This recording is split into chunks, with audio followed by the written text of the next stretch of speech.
Gum ഗണപതയേ നമഃ. ഓം some സരസ്വതേ നമഃ. നമസ്കാരം പ്രിയപ്പെട്ടവരെ, ലളിതം സഹസ്രകത്തിലേക്ക് സ്നേഹപൂർവ്വം സ്വാഗതം. ശ്രീമദ് ഭഗവത്ഗീതയിലെ 27ാമത്തെ ശ്ലോകത്തോടുകൂടെ നമുക്ക് ആരംഭിക്കാം. ഓം ശ്രീകൃഷ്ണ പരമാത്മനേ നമഃ. അഥ ശ്രീമദ് ഭഗവത്ഗീതായ സാഖ്യയോഗോ നാമ്നേ ദ്വിതീയോധ്യായേ സപ്തവിംശതി ശ്ലോകഃ. ജാതസ്യ ഹി ധ്രുവോ മൃത്യുർധ്രുവം ജന്മ മൃതസ്യ ച തസ്മാത് അപരിഹാര്യേർത്ഥേ നതും ശോചിതുമർഹസി. അല്ലയോ അർജുന, ജനിച്ചവന് മരണം നിശ്ചിതമാണ്, അതുപോലെ മരിച്ചവന് ജനനവും നിശ്ചിതമാണ്. ആയതിനാൽ പരിഹാരമില്ലാത്ത ഈ കാര്യത്തിൽ ദുഃഖിക്കുന്നത് നിനക്ക് തീർത്തും ഉചിതമേയല്ല. ജനന മൃത്യുക്കൾ അതൊരു ചക്രം പോലെ കറങ്ങിക്കൊണ്ടിരിക്കുകയാണ് എന്നാണ് സൂചന. നാമത്തിലേക്ക് പോകാം. നാമം 471. സിദ്ധേശ്വരി. സിദ്ധികൾക്ക് ഈശ്വരിയായിട്ടുള്ളത് ഏതൊരു ശക്തിയാണോ ആ ശക്തിയെയാണ് സിദ്ധേശ്വരി എന്ന് വിശേഷിപ്പിക്കാനുള്ളത്.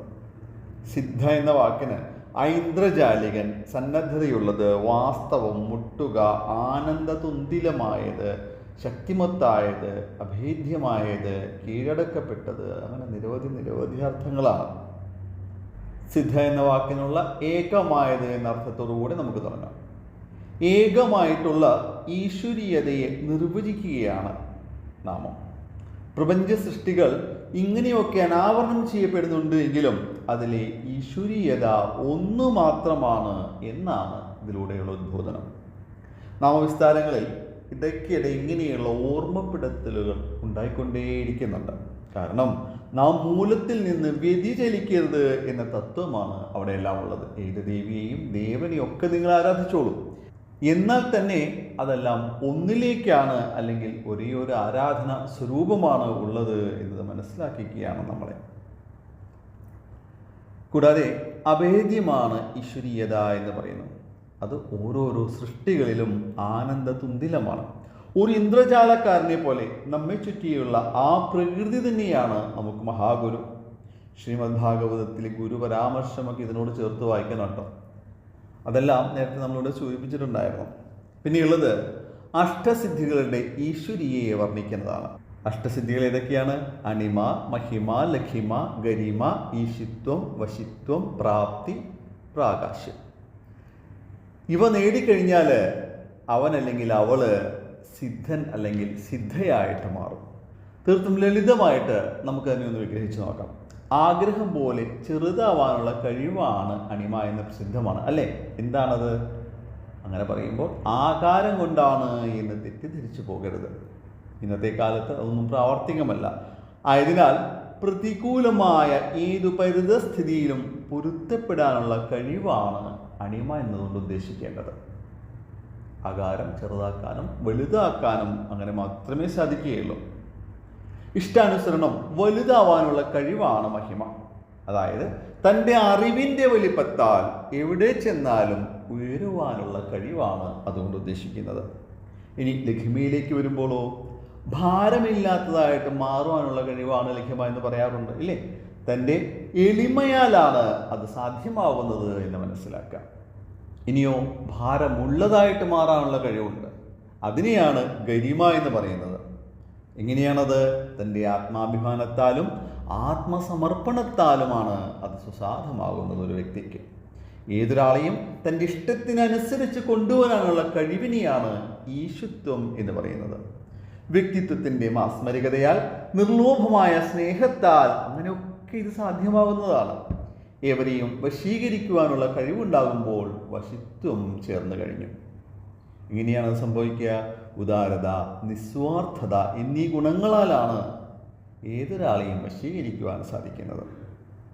മറ്റുള്ളവർക്ക് സ്പർശിക്കുവാൻ പോലും കഴിയാത്ത വസ്തുക്കളെ സ്പർശിക്കുവാനുള്ള കഴിവിനെയാണ് പ്രാപ്തി എന്ന് പറയുന്നത്. അതെന്താണ്? അന്വേഷണ ബുദ്ധി, ലക്ഷ്യബോധം എന്നിവയാൽ മാത്രം സാധ്യമാവുന്നതാണത്. സ്വയം ഉൾവലിഞ്ഞുകൊണ്ടും ആഗ്രഹിക്കുന്നിടത്തൊക്കെ എത്തിപ്പെടാനും കഴിയുന്നതാണ് പ്രകാശ്യം എന്ന് പറയുന്നത്. ജ്ഞാനാർത്ഥിയാകുമ്പോൾ അത് കൈപ്പിടിയിലായി നിഷ്കാമം, മമ എന്ന ചിന്തയില്ലാതിരിക്കൽ എന്നിങ്ങനെ വിസ്തരിച്ചാലും തീരാത്തത്ര വിഭവങ്ങളോടെയുള്ള അർത്ഥസഞ്ചാരമാണ് അഷ്ടസിദ്ധികളിലൂടെ നാം ഉദ്ദേശിക്കുന്നത്. ആ സിദ്ധികൾ സ്വായത്തമാക്കിയിട്ടുള്ള ഈശ്വരിയാണ് സിദ്ധേശ്വരി. ഇതിനൊക്കെ ആധാരമായിട്ടുള്ളത് വ്യക്തികളുടെ കർമ്മങ്ങളാണ് എന്നത് മറക്കുകയരുത്. കർമ്മങ്ങളുടെ സിദ്ധിക്കായിക്കൊണ്ട് സാഖ്യശാസ്ത്രത്തിൽ പ്രസ്താവിക്കുന്ന 5 ഘടകങ്ങളെ ഗീതയിലെ മോക്ഷസന്യാസ യോഗത്തിൽ പ്രസ്താവിച്ചിട്ടുണ്ട്. അധിഷ്ഠാനം തഥാ കർത്ത കരണം ച പൃഥഗ്വിധം വിവിധാശ്ച പൃഥക് ചേഷ്ട ദൈവം ചൈവാത്ര പഞ്ചമം. ശരീരം, പിന്നെ കർത്താവ്, വിവിധ കർമ്മങ്ങൾ, വിവിധങ്ങളായിട്ടുള്ള ലക്ഷ്യങ്ങൾ, വിധി, ഇപ്രകാരമാണ് 5 ഘടകങ്ങൾ. ഏതൊരു മനുഷ്യനും ഈ 5 ഘടകങ്ങളാൽ സമൃദ്ധനുമാണ്, അല്ലേ? ഇനി ഇതിൻ്റെ സിദ്ധികളുടെ മറ്റൊരു യാത്ര നടത്തിയാൽ മൂലാധാരത്തിലെ കുണ്ടലിനിയെ ഉയർത്തിയവർക്ക് തൻ്റെ മനസ്സുകൊണ്ട് തന്നെ അണിമാതി സിദ്ധികളെ അനായാസം സ്വായത്തമാക്കുവാൻ കഴിയുമെന്ന് പറയുന്നുണ്ട്. വ്യക്തിയുടെ നിഷ്ഠയും സാധനയും തന്നെയാണ് അതിനായിട്ട് തുണയ്ക്കുന്നത്. അന്നേരം കുണ്ടലിനി രൂപത്തിൽ നമ്മിൽ വസിക്കുന്ന ആ ശക്തി ഈ സിദ്ധികളെല്ലാം നൽകുവാൻ പര്യാപ്തമാണ് എന്ന് മനസ്സിലാക്കണം. അതിന് പ്രത്യേകമായിട്ടുള്ള ഒരു ഈശ്വരീയത നൽകിക്കൊണ്ട് സിദ്ധേശ്വരി എന്ന് നാമകരണം ചെയ്തിരിക്കുകയാണ്. അങ്ങനെയും ഭാവിക്കാം.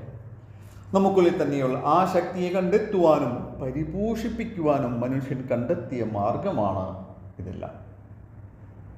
മോക്ഷസന്യാസ യോഗത്തിൽ തന്നെ മറ്റൊരു ശ്ലോകം കൂടെ നോക്കാം. യഥ പ്രവൃത്തിഭിർഭൂതാനാം യേന സർവമിദം തതം സ്വകർമ്മണാ തമഭ്യർച്ച്യ സിദ്ധിം വിന്ദതി മാനവഃ. ഏതൊന്നിൽ നിന്ന് സർവഭൂതങ്ങളുടെയും പ്രവൃത്തികൾ ഉണ്ടാകുന്നുവോ, ഏത് പ്രകാരത്തിലാണോ സർവവും ഇങ്ങനെയൊക്കെ ആയിരിക്കുന്നത്, അതിനെ തൻ്റെ കർമ്മങ്ങളാൽ ആരാധിച്ച് മനുഷ്യൻ സിദ്ധിയെ കണ്ടെത്തുകയാണ്. ഇതെല്ലാം അന്യോന്യം ബന്ധപ്പെട്ടിട്ടുള്ളതാണ്.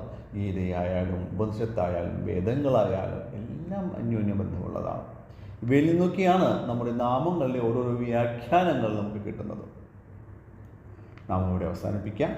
നാമത്തിലെ ചിന്ത എന്താണ്? നമുക്കുള്ളിലെ സിദ്ധികളെ തിരിച്ചറിയാൻ ഉദയിക്കൊണ്ടായിരിക്കണം നാമവരി അവസാനം.